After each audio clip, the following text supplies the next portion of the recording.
जो राजपत्रित अधिकारी हैं उनके साथ एक हिसार रेंज के जो विभिन्न पुलिस से संबंधित अपराध, कानून व्यवस्था, अन्य प्रशासनिक मुद्दे, नशा और अन्य जो चुनौतियाँ हैं उसके बारे में विस्तारपूर्वक चर्चा हुई है, बातचीत हुई। सभी डिस्ट्रिक्ट्स के अलग अलग जो परफॉर्मेंसेज हैं, जो उनका प्रदर्शन है, उसकी समीक्षा की गई है। और उसके बाद आगे के दिनों में क्या चुनौतियां हैं और क्या चैलेंजेस हैं, किन किन एरियाज पे हमें और फोकस करने की आवश्यकता है, उसके बारे में एक विस्तृत कार्य योजना तैयार की। तो अब आप लोग इसमें जो भी प्रश्न पूछना चाहें। सर, जो आपने अभी कहा कि जो चुनौतियाँ हैं, कौन सी चुनौतियाँ मतलब आपको ये मानते हैं गंभीर चुनौतियाँ दी जाती हैं? ऐसा है कि हिसार रेंज में संपत्ति विरुद्ध अपराधों में वृद्धि हुई है। ये सही है कि पिछले कुछ महीनों में इसे रोकने का और इसे ट्रेस करने का प्रयास किया गया है, किंतु इस दिशा में एक तो इस पर और भी कार्य करने की आवश्यकता है। जो चाहे वो चोरी की घटनाएं हैं या गृह भेदन की घटनाएं हैं, बर्गलरी जिसको हम कहते हैं, उसमें जो और मेहनत करने की आवश्यकता है ताकि उसमें जो इंसिडेंट्स हैं उनमें कमी आए, घटनाओं में कमी आए और जो ट्रेस करने का जो परसेंटेज है वो बढ़े। एक तो ये विषय था। एक जैसा आप जानते हैं कि हिसार रेंज में विशेष तौर पर सिरसा, फतेहाबाद इत्यादि जो हैं, वहाँ पर नशीली जो वस्तुएं हैं, NDPS है, इसका एक विशेष चैलेंज हमारे पास है। पिछले दिनों कुछ इसमें ड्रग रिलेटेड डेथ्स की भी सूचनाएं मिली हैं।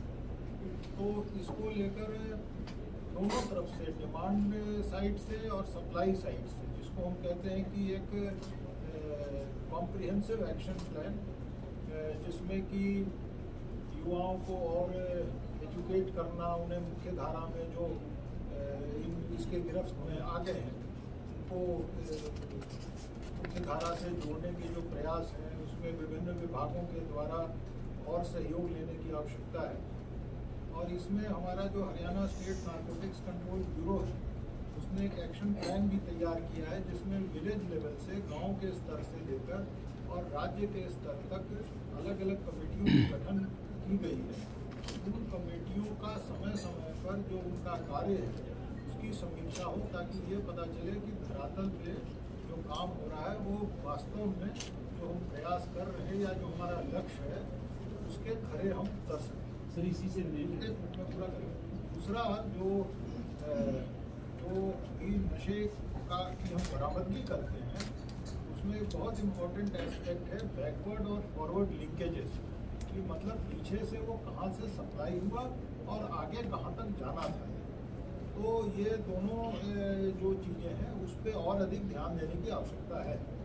पिछले दिनों जैसे हांसी में कुछ ड्रग्स की बरामदगी हुई थी, सिरसा में हुई, तो उड़ीसा और मध्य प्रदेश तक के जो स्मगलर्स थे, जो तस्कर थे या जो लोग इसमें संलिप्त थे, उनको पकड़ा गया।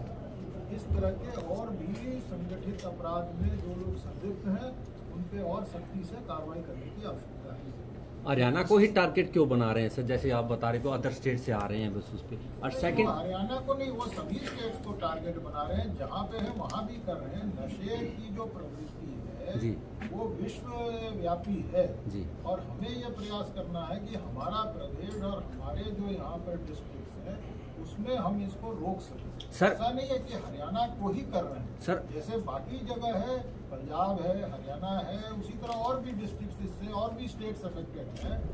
हमें यह प्रयास करना है कि हमारा स्टेट जो है उस पर इसका प्रभाव कम हो सके और जो लोग इसमें संलिप्त हैं वो इसे छोड़कर, नशे की प्रवृत्ति को छोड़कर और मुख्य धारा से जुड़ सके। सर आप कह रहे हैं कि चैलेंज है, पुलिस के सामने काफ़ी चैलेंज है, लेकिन उससे निपटने के लिए जो बताया जा रहा है कि डिपार्टमेंट के पास मेन पावर काफ़ी कम है, बस उससे कैसे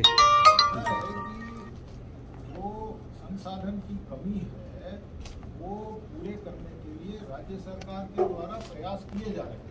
अभी SPOs की भर्ती की गई है, जो लोग हमें जो मैन पावर की कमी है उसके लिए कमीशन ने कुछ लोगों की भर्ती की प्रक्रिया करीब करीब पूरी कर ली है। कुछ कानूनी अड़चने हैं, मुझे उम्मीद है कि वो जल्दी दूर हो जाएंगी और वो लोग भी आएंगे, हमारे पास जुड़ेंगे। इसके अलावा वाहनों की संख्या में भी वृद्धि की गई है और भी हमने प्रपोजल्स भेजा है। साइबर पुलिस स्टेशन का गठन हुआ है, सभी जिलों में अब एक एक साइबर पुलिस स्टेशन है। तो कई सारे फ्रंट्स पे, सभी फ्रंट्स पे इस पे काम हो रहा है। और साथ में हमें ये भी ध्यान रखना है कि इन कमियों से जहाँ एक और हम पूरा कर रहे हैं, वहाँ अपने प्रयासों को भी हम और बढ़ाएं और दोनों चीज़ें साइमल्टेनियसली हम करें ताकि इन चुनौतियों पे हम पूरे तौर पे खड़े उतर सकें। आपने कहा सर कि एसपीओ की भर्ती कर रहे हैं, ऐसा नहीं लग रहा कि पुलिस डिपार्टमेंट एक निजीकरण की तरफ बढ़ रहा है? बस उस पर तो परमानेंट नहीं, निजीकरण नहीं है। एसपीओज में ज़्यादातर वो लोग हैं जो एक्स सर्विसमैन हैं, उनकी ट्रेनिंग है। हम अपने जो संसाधन हैं, जो हमारे लोग हैं, उनका हम समुचित जो है इस्तेमाल करना चाहते हैं। कोई प्राइवेटाइजेशन नहीं है।